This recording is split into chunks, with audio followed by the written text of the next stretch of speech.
After my last few videos on Tesla battery maintenance, my comments section filled up with the same question over and over again. Does this apply to my LFP battery or only to NMC? That told me two things. A lot of Tesla owners do not know which battery they have, and the advice floating around online treats these two chemistries as if they age the same way. They absolutely do not. I spent the last few weeks going through the most recent 2026 real-world data, and here is what I found. 7 categories, LFP versus NMC side by side, so you know exactly what applies to your car. Before we get into it, if you are not sure which battery you have, go to your Tesla app, tap your car, then go to Software. It will show either LFP or NMC under your battery type. Standard range Model 3 and Model Y built after 2021 are almost always LFP.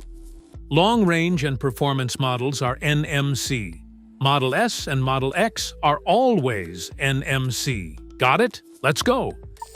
First, this explains how each battery actually degrades over time. NMC batteries show their most significant loss in the first 50,000 miles, and then slow down considerably. Real-world 2026 data shows a well-maintained NMC battery loses roughly 5 to 8% capacity in that period, then settles into a much flatter curve. Owners with 200,000 miles on well-maintained NMC packs commonly report 88 to 92% capacity remaining. LFP batteries behave almost the opposite. They show very little degradation early, sometimes as little as 1 to 2% in the first 50,000 miles. The trade-off is that LFP degradation accelerates slightly between 100,000 and 150,000 miles. At 150,000 miles, LFP owners commonly report 88 to 91% capacity. The degradation curves are different, but the end result, at high mileage, is closer than most people expect. Second is the charging to 100% question. The correct answer is completely opposite depending on which battery you have. For NMC owners, charging to 100% regularly is genuinely damaging over time. When an NMC battery sits at full charge, the cell chemistry is under sustained stress. Doing it occasionally for road trips is fine. Doing it every night for years shows up clearly in battery health checks.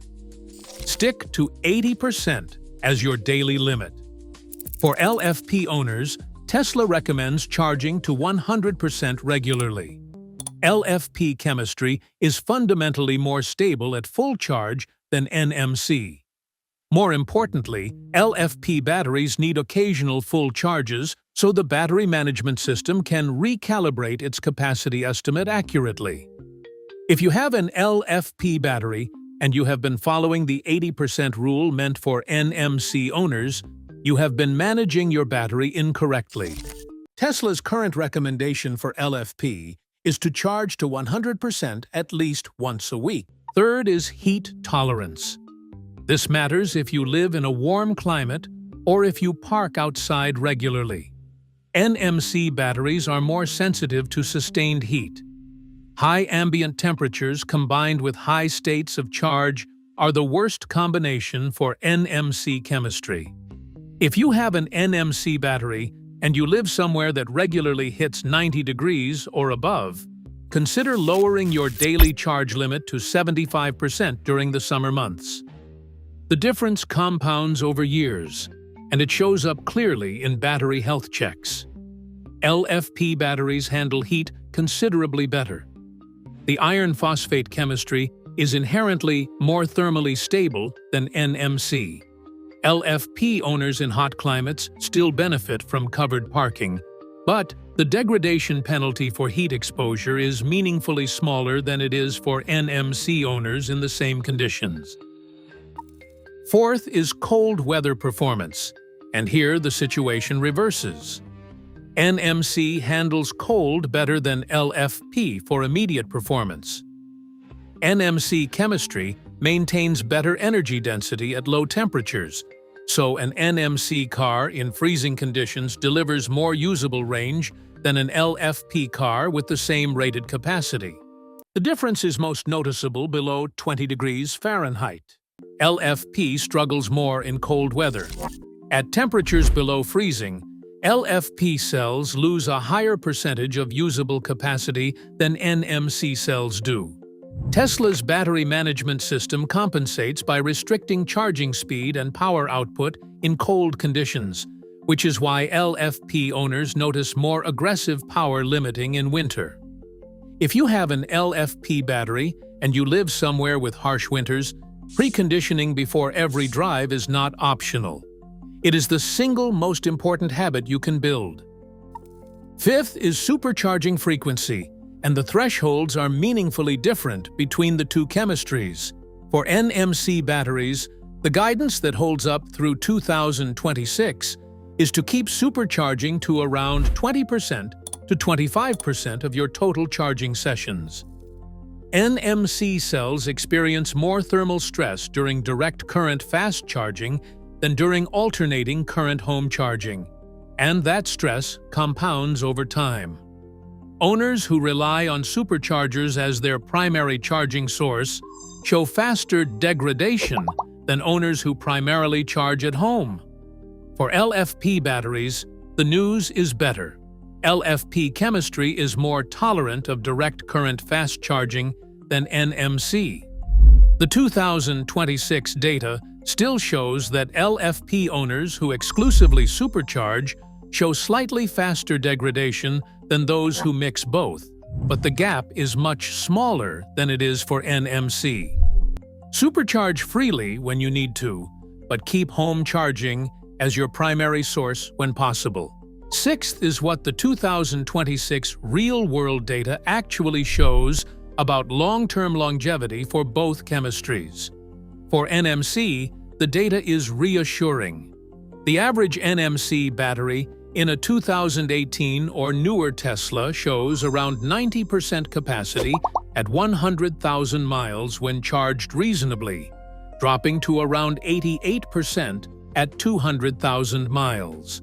The outliers on both ends are almost always explainable by charging habits and climate. For LFP, the long-term data is still maturing because LFP did not become widespread in Tesla's lineup until 2021 and 2022. The cars with the most LFP mileage are approaching 100,000 to 120,000 miles now, and the numbers look solid, coming in at 91 to 93% capacity at 100,000 miles. What the data does not yet tell us clearly is how LFP performs at 200,000 and 300,000 miles. Based on current degradation curves, the projection looks comparable to NMC at high mileage, but that is still a projection rather than confirmed numbers. And seventh is the question every owner eventually asks: which one is actually better? The honest answer is, there is no universal winner. If you drive long distances regularly, live in a cold climate, and want maximum range per charge, NMC suits your needs better.